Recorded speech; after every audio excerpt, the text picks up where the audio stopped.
Good morning, ladies and gentlemen. This is the Grimflayer. I hope you're all doing well. I hope you're all enjoying your Columbus Day, if that's indeed when you're watching this. And if you have the day off, I hope it's a good one for you. We are playing some Golgari today, and let's get straight into it. So we are on the draw. We have a fine hand. We've got interaction, a threat, and enough lands to play them. So this is a keep. That said, we really hope we are against a creature deck, because these two fatal pushes are going to look a little poor otherwise. There's our Assassin's Trophy, first match on the channel, featuring the trophy. Feels good. This makes us a little bit more all-in on hoping our opponent is playing to the board, though. That said, the Thoughtseize is going to be clutch if they're not. So, opponent takes a mulligan. Opponent takes another mulligan. Okay, this is very good for us. They've mulled down to 5. Obviously, since we are a discard and attrition deck, running them out of resources before they even begin the game is a good thing. And them being on the play doesn't help in that regard either. So let's hope they cannot go under us.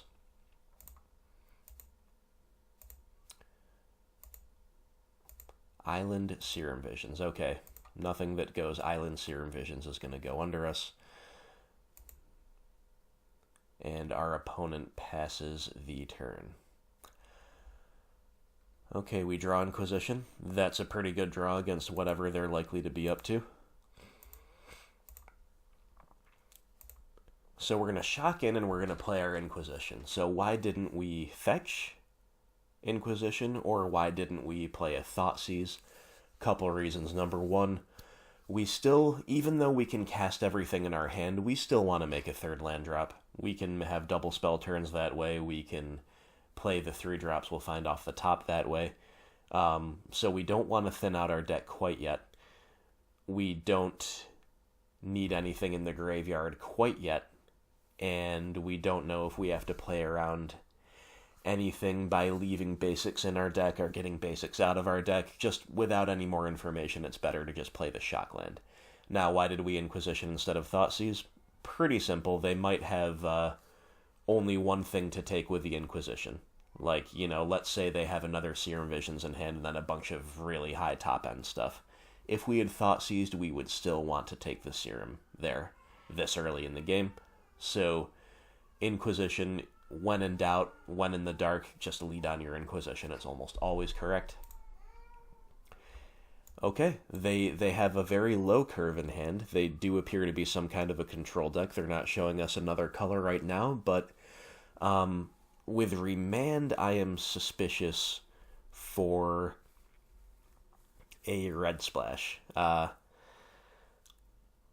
If it's some kind of a mono blue deck, that could still be the case, but all else being equal, Remand is making me suspicious for any of the blue-red decks. They could play Thing in the Ice, they could play Blood Moon, they could play Through the Breach. Anything like that is still on the table. We're going to take the Spell Snare here, though, because we pretty clearly just want to deploy a Tarmogoyf and start clocking them while they are mana screwed and while we are continuing to interact. So, Spell Snare is the take here.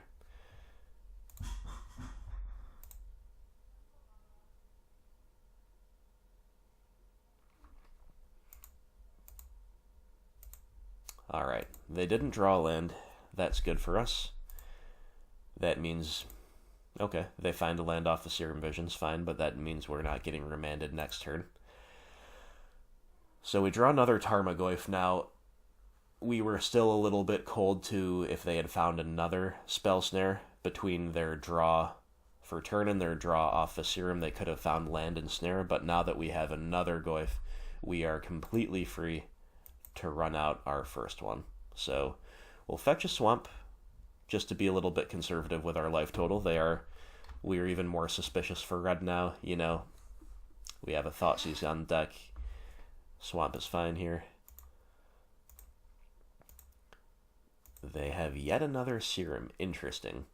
So normally you'll see the fetch cracked before the Serum is played, but they must be just digging for lands. Now they're going to crack it. Get a mountain and Flame Slash the Tarmogoyf. Wow, not a card I was expecting to see. Flame Slash, is in these blue-red control decks specifically for cards like Tarmogoyf. They struggle to answer things efficiently that are 4 toughness and up. Flame Slash can let them get there, so fair enough. They got us with the Flame Slash. They do not have a third land. They have an Unknown plus Remand and Snapcaster. Okay, we're still breaking on our third land. For that reason, as much as Thoughtseize here would be pretty nice, we just have to be mana efficient. We just have to be proactive. Play the second Goyf. They find a Desolate Lighthouse. That's a good land against us. And they will pass. All right. We are continuing to brick. So even though we kept the 2-lander and they kept the 1-lander and they mulled, they're hitting their land drops before we are. That said, we've got a handful of action, but against a control deck, a lot of our action is pretty suboptimal. So we'll crack in for 4 with a Goyf. And then we'll go for the Thoughtseize. We know they have Remand, and that is fine if they choose to remand this. Obviously, we can just play it again. They're going to bolt us in response. Okay, so clearly they are... I think what's going on here is they're low enough on resources that they think their best chance is not to take over the game, but to race us. Fair enough. I think that's an acceptable play. Then they'll remand that. Sure. We'll Thoughtseize, and we find the Snapcaster. We'll take it away. They have a Scalding Tarn in hand.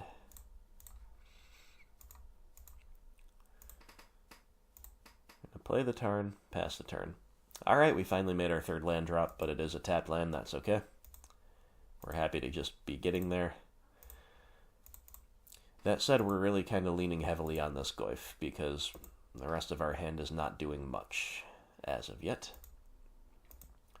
We'll play that and we'll pass, holding up some removal.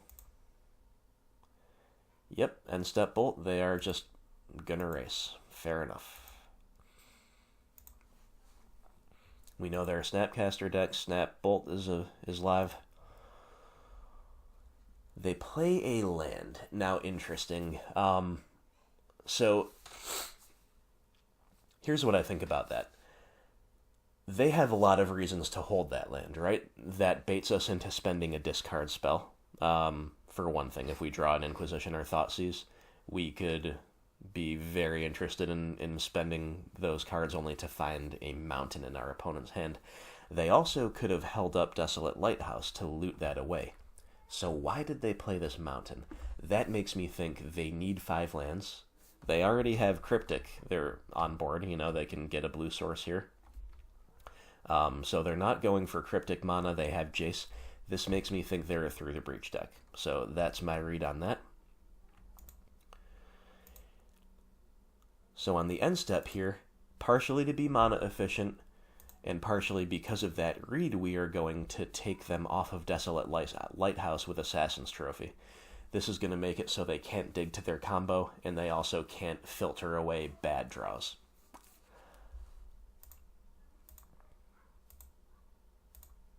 And again, we have more than enough spot removal still chilling in our hand. Doesn't feel like we quote-unquote wasted that. So Tarmogoyf is a great draw here because they can't really deal with it efficiently. Not even the Flame Slashes are live anymore in terms of a 1-for-1. So we crack in for 4. We'll play the second Goyf, and we'll pass.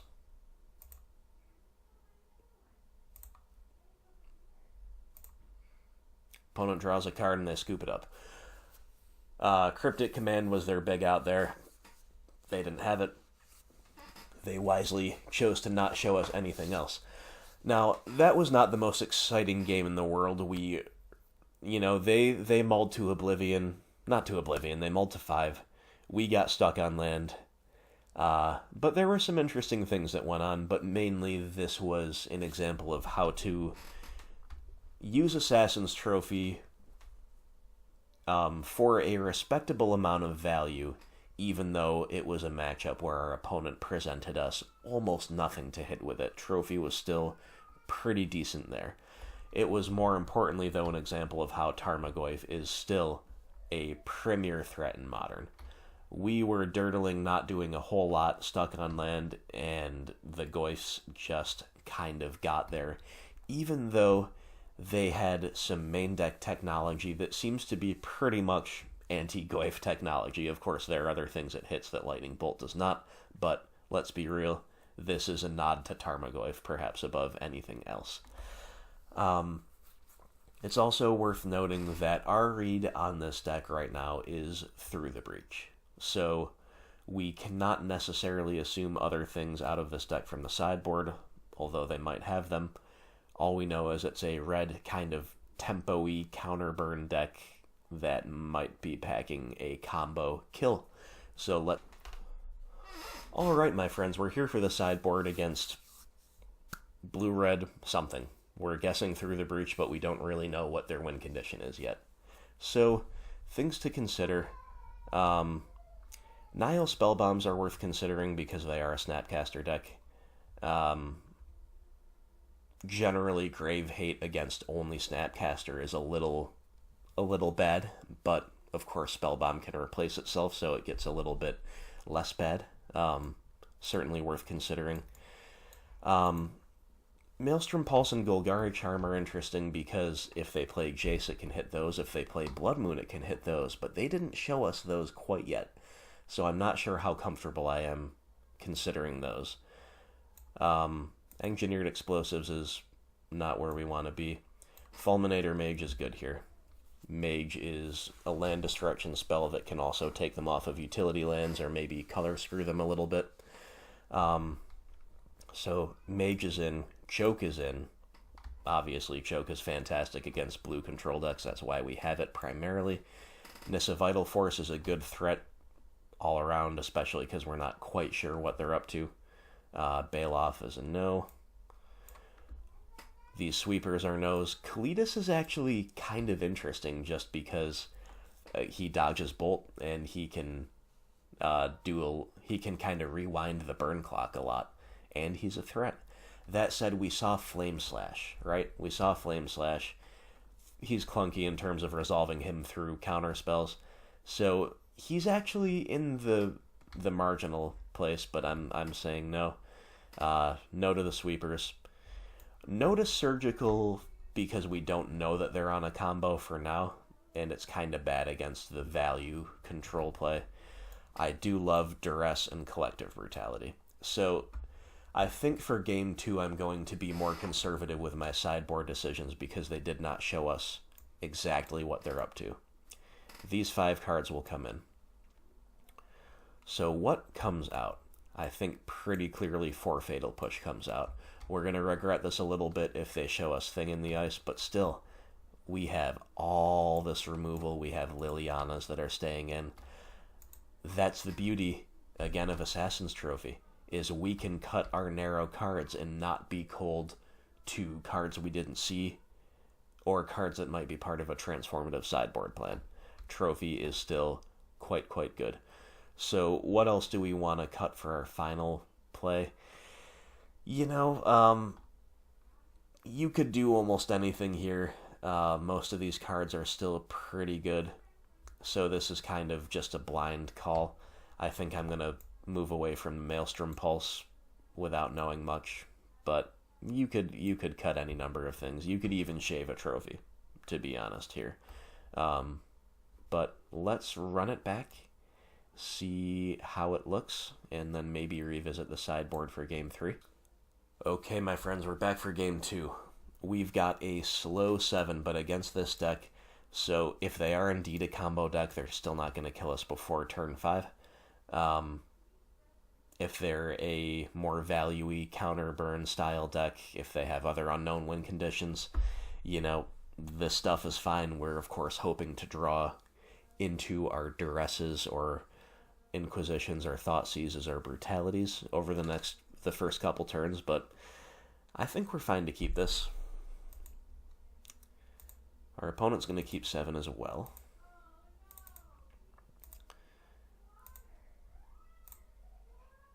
Fetch up an island. They're going to suspend an Ancestral Vision. That's very good, especially on the play against us. This is a card that we don't like to see because we spend a lot of time and energy one-for-one-ing them, and then they just draw 3. Feels pretty bad, but it's a good one. We draw another Tireless Tracker, good in the matchup, but not the early interaction we were hoping for. We'll just take a window to resolve our Hissing Quagmire and pass.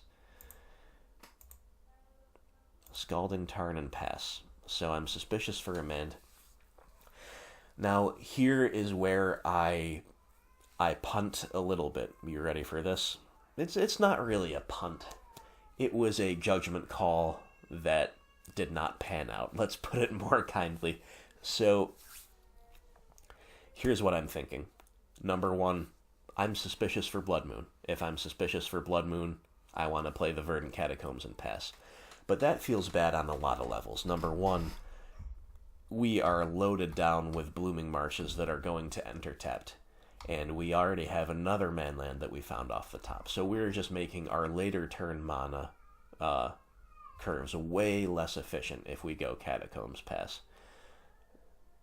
We also are making our trackers worse if we go Catacombs pass.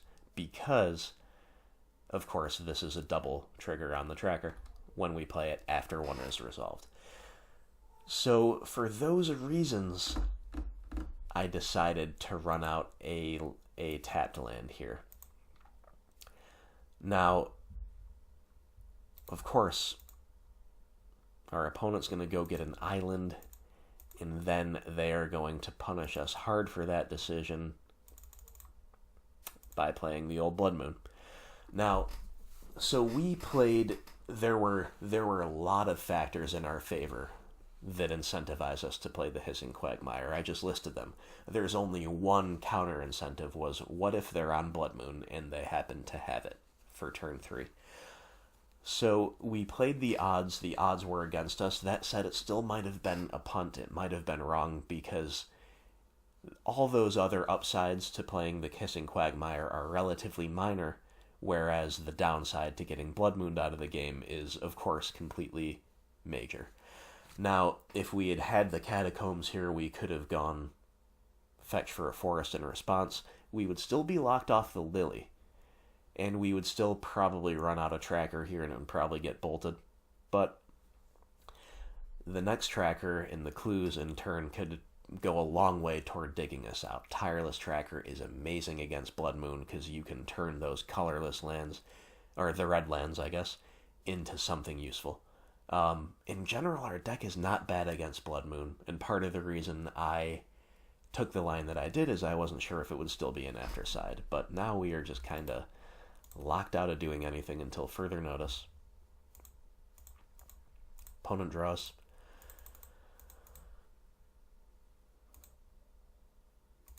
Ooh, this is the nightmare, right? Jace following up the Blood Moon with an Ancestral Visions taking down, and they just Fate Sealed us to the bottom.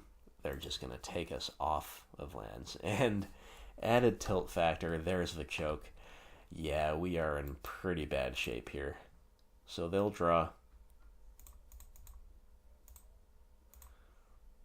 Jace is Fate Sealing again.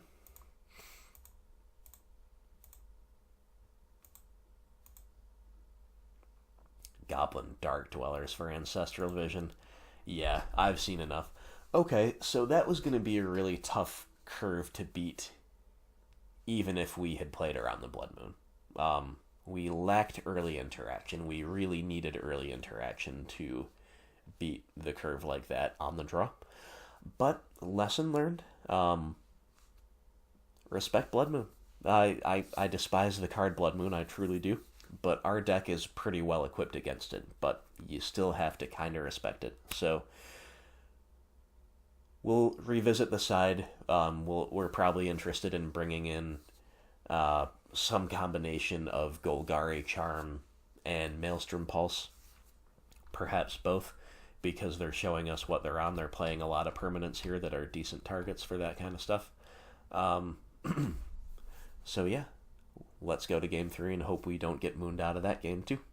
Alright, guys, we're back here on the play for Game 3. We decided to keep the 7. It's marginally clunky, but the fact that we can play around Blood Moon with these fetches is pretty nice. The fact that we have Abrupt Decay is not necessarily great in the matchup, but if Blood Moon becomes a problem down the line, there's an answer to it. And we're not too loaded down with permanent removal. We have the hand disruption we want to see. We have the threat that we won't be able to play on turn 2, but that will be potentially live from turn 3 onward. And of course we have Liliana, who's fantastic in the matchup, provided we hit the 3rd land for her. So, opponent takes a mulligan. Opponent keeps 6. Alright. So respecting the Blood Moon and our life total, we're just gonna open on Swamp. We're gonna Inquisition. Okay, they kept a land light hand, which I do not blame them for. I think this is a correct keep rather than going to 5 against a discard deck. That said, we get to punish them very hard by taking away the Serum Visions and leaving them kind of at the mercy of their own top deck. Island and pass. Alright, Inquisition is a good draw here. So we're going to go Swamp Forest. We're just, again, respecting the moon, respecting the life total. And we are going to play the Collective Brutality. Now, the only way we get punished is if they top decked a Spell Snare, which, to be fair, they did show us. It is potentially there, but they don't have it. They drew a Remand, which is a good one, and that's indeed what we'll take away. So they're on a couple big clunky cards, a Lightning Bolt, which we don't care about, and a Deprive, which is an interesting one. I know that's common tech in Merfolk. I wonder if that's kind of making its way into these blue-red decks. Now, Deprive makes me think they're not on Through the Breach. Pia and Kieran Nalar also kind of makes me think they're not on it, but to be fair, that could be a value play out of the side. So it's kind of tricky against these blue-red decks. They don't have any stock way to really play these Izzet decks in Modern. So that works to their benefit in some ways because, you know, I still don't exactly know what they're up to. In any case, we will pass it back.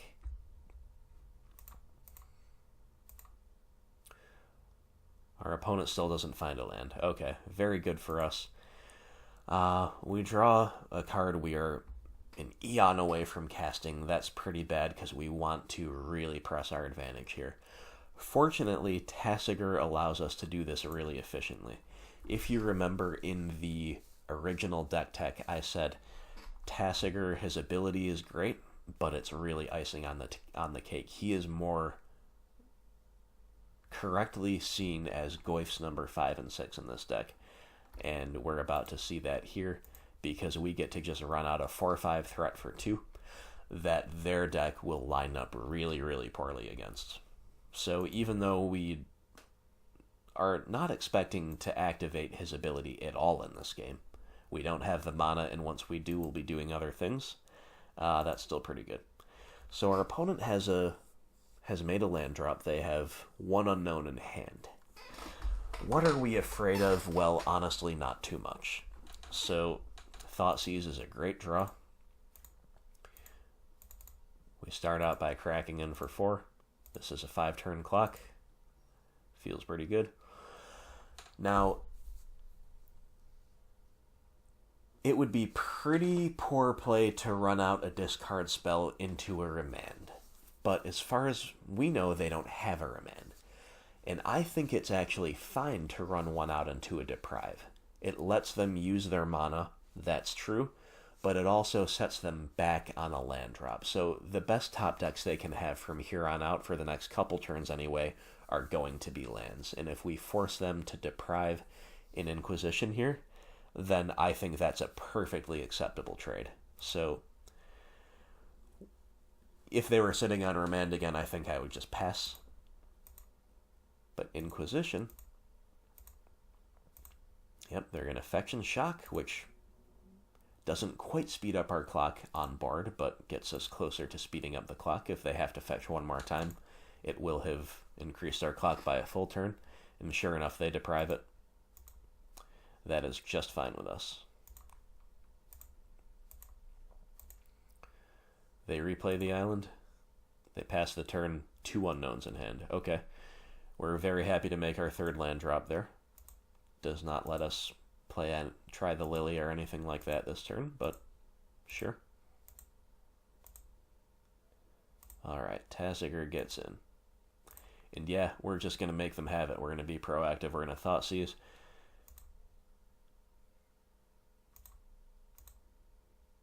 Snapcaster Mage. Okay. So they're just trying to get a blocker down. Fair enough. And I can understand that play because they have another Snapcaster in hand. So they're those guys are looking kind of clunky right now. That said, they're still kind of far away from the cards that we truly care about. So, and we don't care at all about this Lightning Bolt. I guess we could, in theory, care about it here because it's a way to take our Tasigur off the field, right? We have to consider that block plus bolt equals dead Tasigur. So what do we do here? We're going to take away the other Snapcaster Mage. So why do we do that? Well, number one, if we pitch the bolts, like let's say we're concerned about playing around that line of block plus bolt to kill our Tasigur.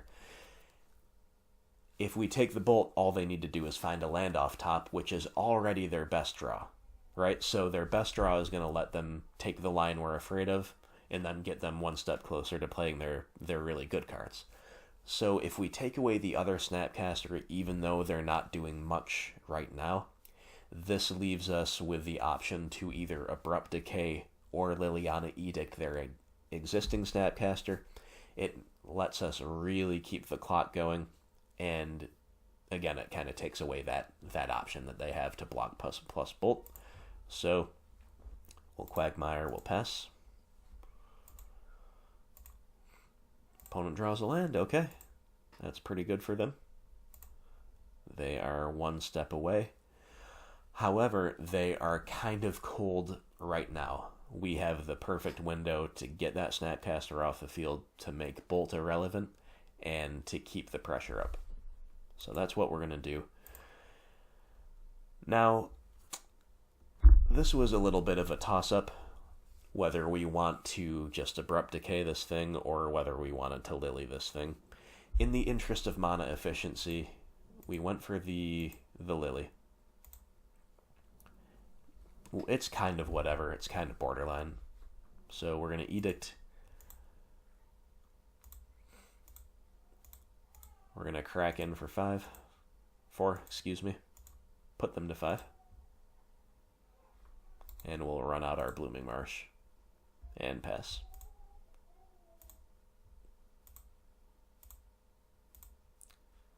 Opponent plays a Blood Moon. Alright. Ooh, we draw Tarmogoyf. Alright. So I was all ready to just ignore that Blood Moon. And to be fair, I still could, right? I could still just play the Tarmogoyf, take the Liliana up, and get in for 4. But, so what I'm afraid of here, their best out is just finding a land, crypticking my team down, and chaining cryptics, right? That is really their only realistic out. They don't have any Wraths in straight blue-red that can take care of 2 creatures. They don't even have any 1 spell, probably, unless they play a Roast that can efficiently 1-for-1 my creatures. So what I'm going to do here is just be really aggressive. Of course, we're going to put them to 1 with the Tasigur.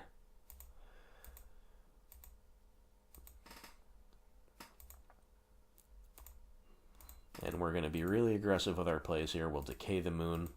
We'll play out the Goyf. We're going to make them basically have exactly land Cryptic.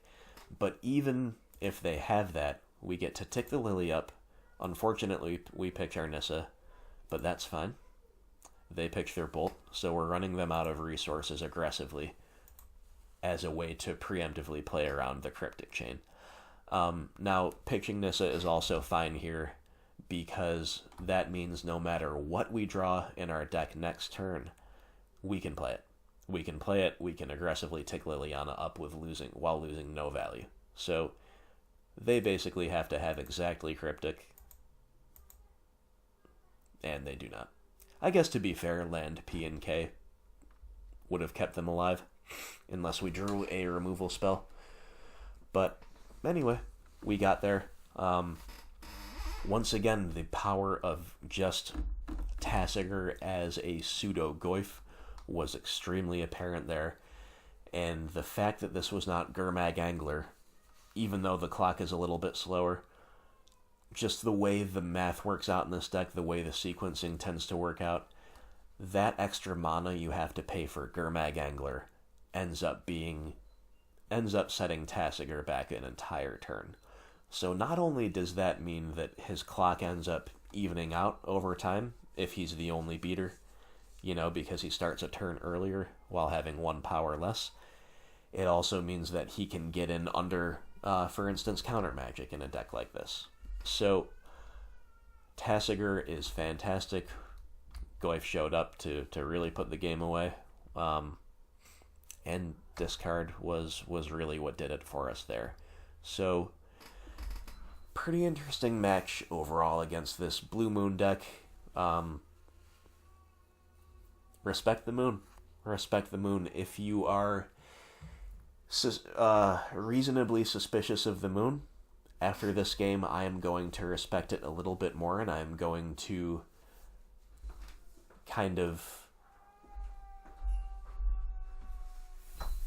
refrain from capitalizing on my minor upsides in favor of not just losing the game to one card called Blood Moon.